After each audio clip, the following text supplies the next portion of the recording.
it up. It's The Record Machine with your host, Jimi Holl.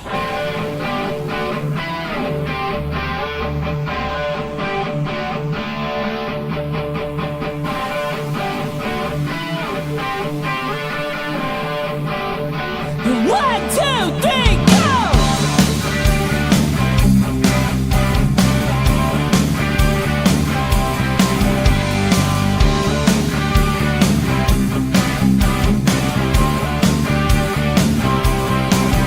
My stereo's bumping, and I'm rolling dynamite.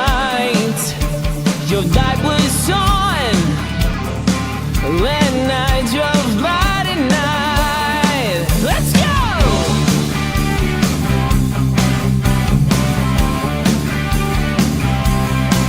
Whoa, my heart was pumping, and I felt so close to you. As I drove by, you walked by in my review.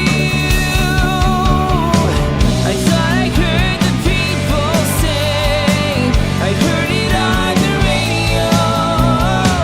I thought I heard it on the big rock, big rock. I thought I heard it on the big rock radio. Whoa!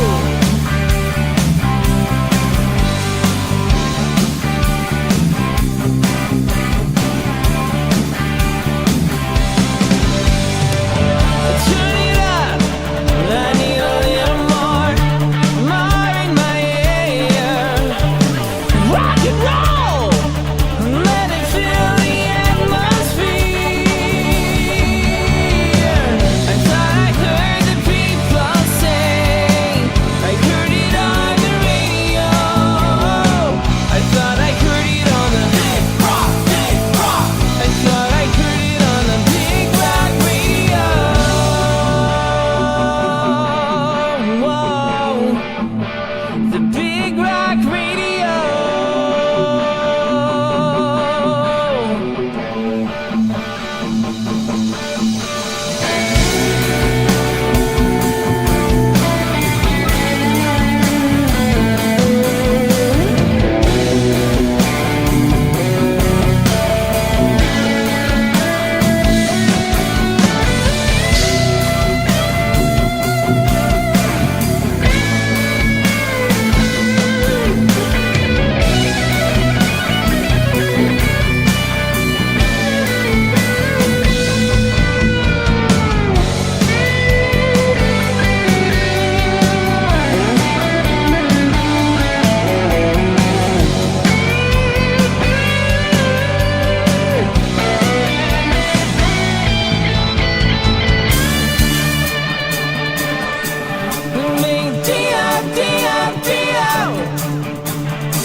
I thought I heard the people sing.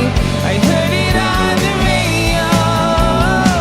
I thought I heard it on the big rock, big rock. I thought I heard it on the big rock, big rock. I thought I heard it on the big rock radio. The big rock radio. The big rock radio. The big rock radio. The big rock radio.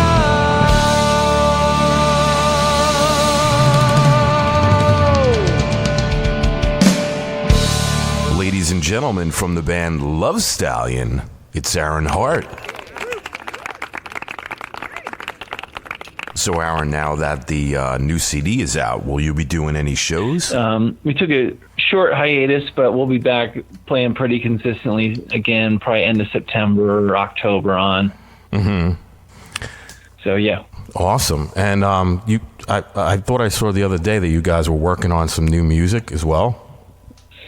Yeah, so Rob and I are starting to kind of storyboard the new album, and the first one took us, a year and a half to write, so we're kind of getting a good start on it. But yeah, we're just kind of, we don't write any of our songs the same way. We kind of, at least for this one, we're putting together a list of song titles, riffs, choruses, different, snippets we've had, even the handful of stuff we were working on the last album that didn't make the record. So we're kind of compiling it all together and getting together here in a couple weeks to start piecing that all together. Mm-hmm. How many songs are you going to put out on this one? Are you going to do more than the last one, or about the same? Yeah, this one we did 9 just because of some scheduling issues. But yeah, I'd like to get on at least 10 this time, maybe even 11 or 12. It's always kind of a big undertaking in the studio, and doing that many songs really adds up over time. So yeah, we hope we can, we want to certainly just work on this record for now, but build a catalog to get out and start doing some small tours next summer, and then hope to put out another album maybe end of next year that'd be early 20 that we'd be looking to. That's pretty cool. Now, when you guys do a live show, do you do a bunch of covers as well, or just your original material? Yeah, good question. We've really stuck to just doing original material. That's pretty cool. Our CD release, we played with 2 other rock bands in town and want to kind of do a big finale, so we covered Kickstart My Heart, which was the first cover we've done in over 3 years. But when people see us, we don't want them to assume we're some cover band. We want them to really hear our stuff and not kind of put us in the box along with the rest of the tribute projects out there. Mm-hmm. Now, when you started out, like singing in a band and stuff like that, is that how you started out, like doing cover songs and stuff, and then you met the guys that you're playing with now and you decided to do originals, or?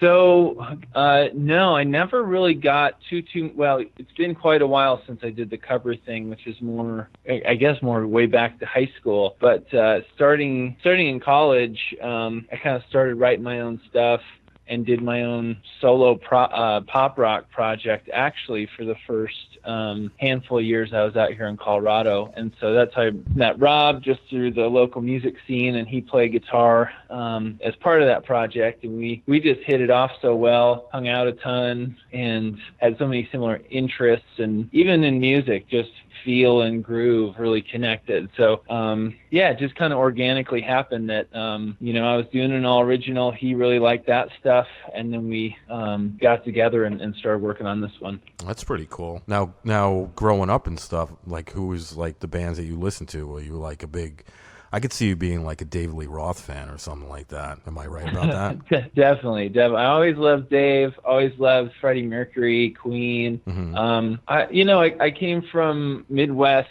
kind of suburbs of Illinois. So there's a pretty good thriving music scene there. So kind of was into a lot of different local stuff, from the acoustic pop to the kind of power punk and punk rock stuff. Mm-hmm. So, my dad when I remember being like 3-4 years old, he listened to a lot of Beach Boys on vinyl back in the 80s. And I definitely heavily influenced by that as well. You can probably tell with a lot of the big harmonies and sort of thing. That's what, it's kind of an easy transition for me to go from Beach Boys to some of the classic rock influences of the 70s and 80s. Oh, I'm sure. Now, that song High Time, okay, who's singing the background on that?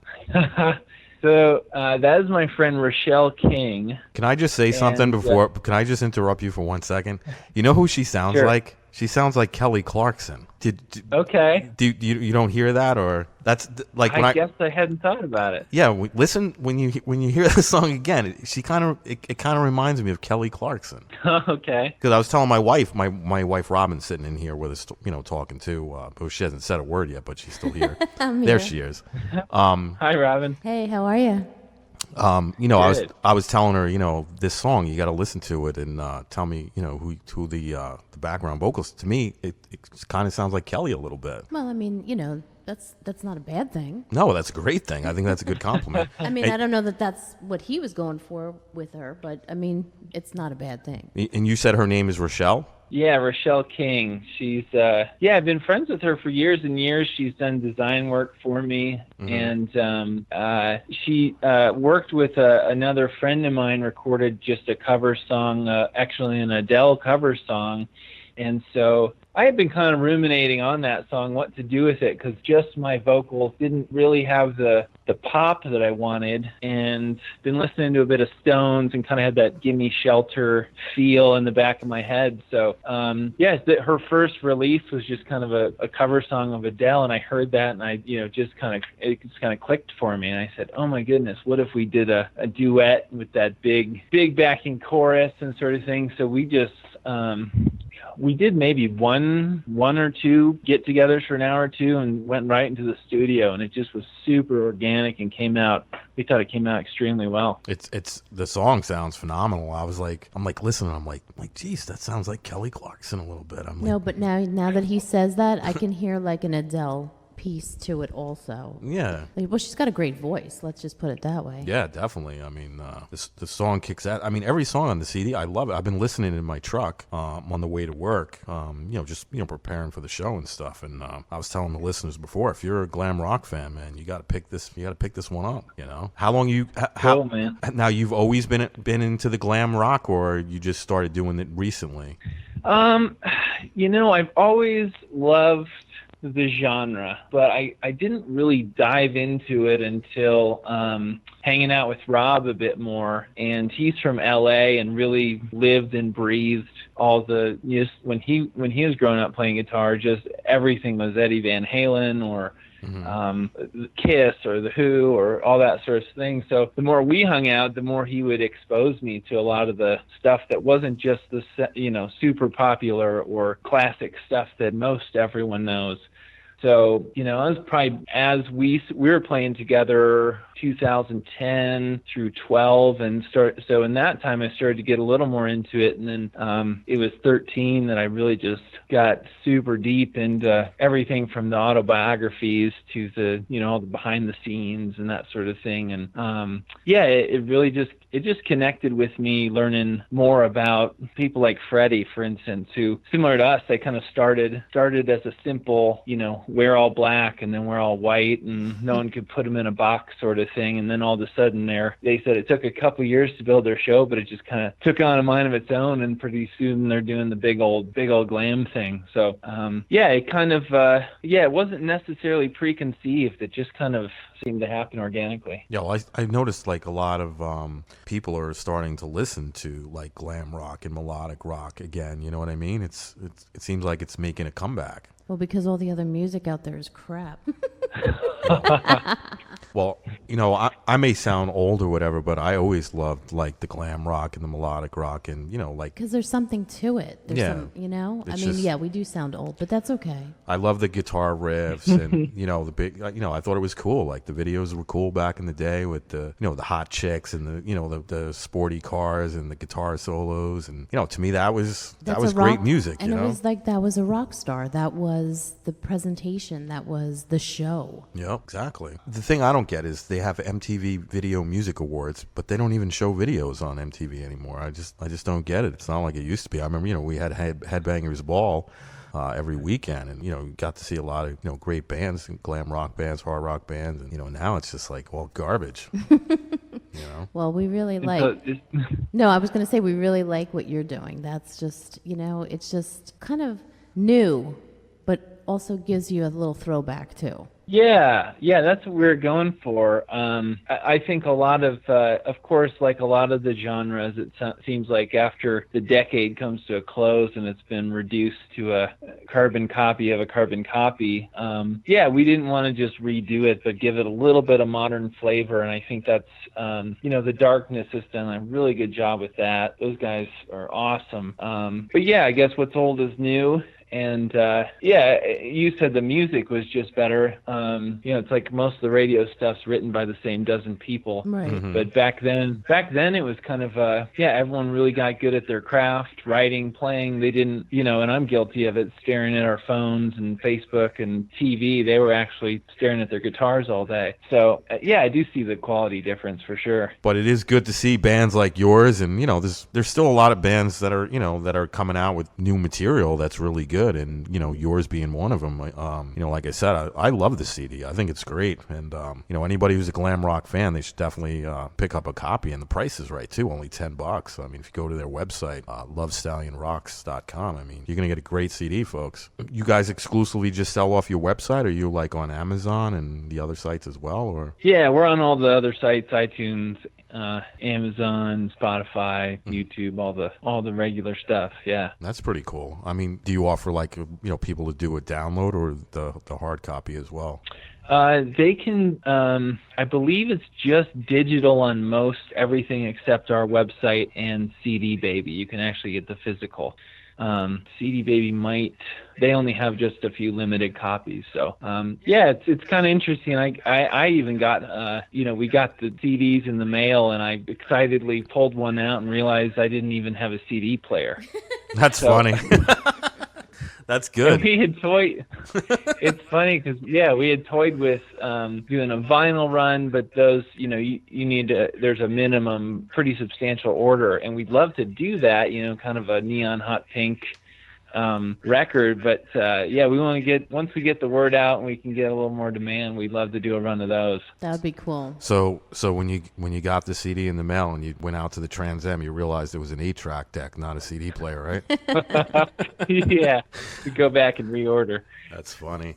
No, that's pretty cool, though. I mean, like my one friend, he's the lead singer of the band called Mass. I don't know if you ever heard of them. They're from like the Boston area. Mm-hmm. They've been around a long time. They're actually playing at the Rock and Skull Festival in Chicago, and I think it's around October 25th or something like that. There's gonna be like 30 bands there. Anyway, he just put out a new album.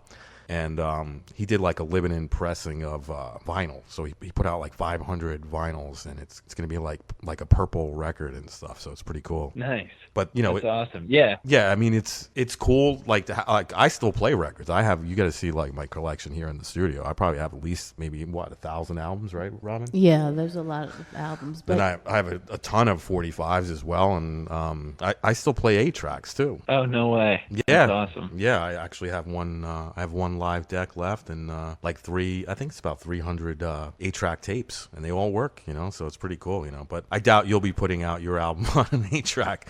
I don't think anybody's putting out an album on 8-track. That would be pretty cool, though. Maybe cassette.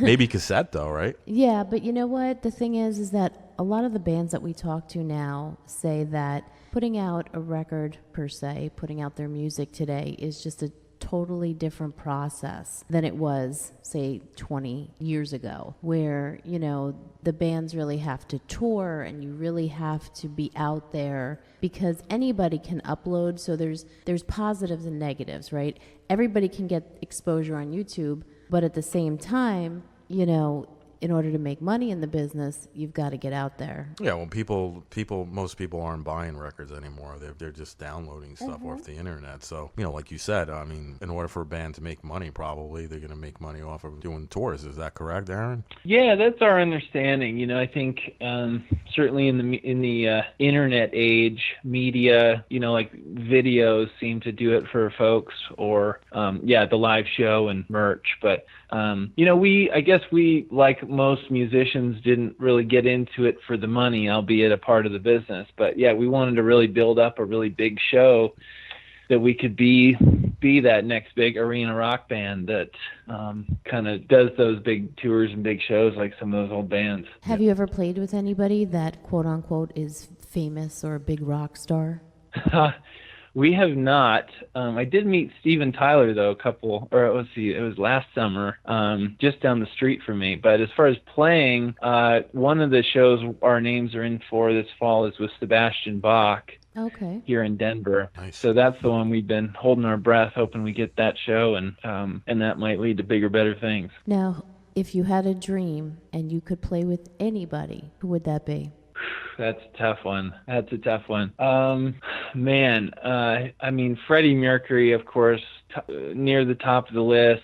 But as far as today's groups, you know, I think Steel Panther is just one of the most fun, entertaining acts. God. My husband. Have you seen them? No, Jimmy loves Steel Panther.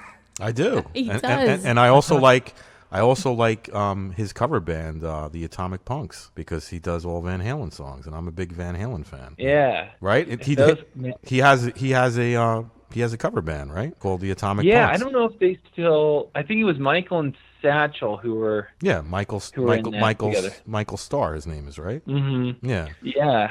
Now. Yeah, I mean. If Eddie Van Halen called you tomorrow and said, Aaron. Yep. The answer is yes. We're looking for a new lead singer, and we want you to be the singer. Are you taking the gig? Absolutely. That's like, cool. Absolutely. Goodbye. I'm on a plane. David who? Sammy who? That's funny. I don't blame you. I mean, shit. I would want to jam with Eddie Van Halen too. I mean, he's like one of my favorite. Well, he's a great guitar player. You know, he's up there as the top. 5, I would say. Easily, I would say so too. And I just like to pick people's brains to see like who they'd want to jam with, maybe who they'd want to write a song with or record a song with, alive or dead. I think the answers you gave are pretty damn cool. I mean, Freddie Mercury. Yeah, I even want to see that new Queen movie that's coming out. I'm just a huge Queen fan. Love Freddie Mercury. Well, he's very. Yeah, go ahead. No, I was going to say he's very theatrical, and I could see like your act is kind of the same way, right? Yeah, I've read everything I can on Freddie, and I would give anything to be in the studio when they put Bohemian Rhapsody together. Yeah, just because he was able to not only just sing so beautifully and, like you said, be theatrical and just be himself and just, draw the crowd in with his presence, really.